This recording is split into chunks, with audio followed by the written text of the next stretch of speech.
Okay guys, what we got here is a mid-70s Chevy truck. Valve cover gaskets were leaking on it, so I'm going to replace them. I got to go through and clean up this surface pretty good. I got to clean up the valve cover a little bit on the inside, and I don't know if you're going to be able to see this or not. There's a straight line. Let me see if I can get it to you.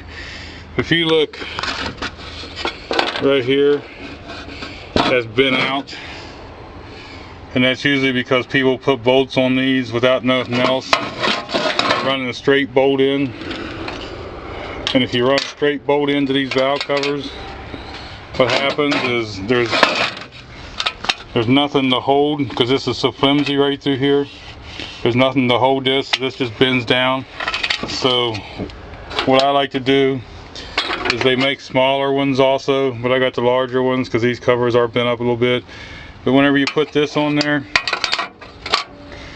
it makes it so it has a lot longer reach, so you're actually putting pressure way out here and the middle. So that's going to help these valve covers seal a lot. I like to look at these oil pans and valve covers when I take them off. If these are dented down in where the bolt's been tightened too much, then I put it in my vise so I got something under it.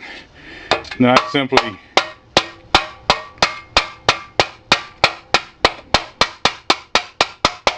pound it back down, and then it gets back and flat again. That way whenever you put pressure on it, it's not just touching right here. The whole thing will have pressure. Between that and my little spreader bars I got, we should be okay with this one. Okay guys, I don't know if you can see it or not, but these areas here that I hit with the hammer, they are a lot straighter now. So I have confidence that this is on the seal. What I'll do next is I'll take and I'll clean this lip off here. I usually take some carburetor cleaner or whatever I got, and I'll clean that off.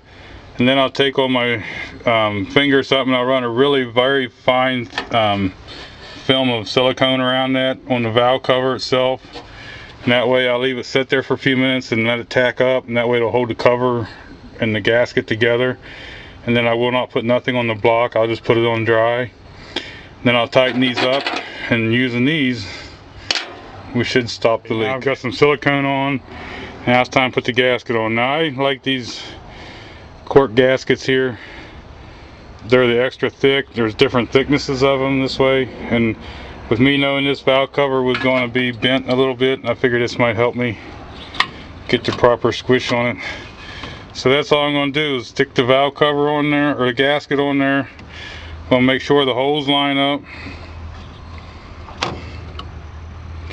and we're going to let it set and skin for a second.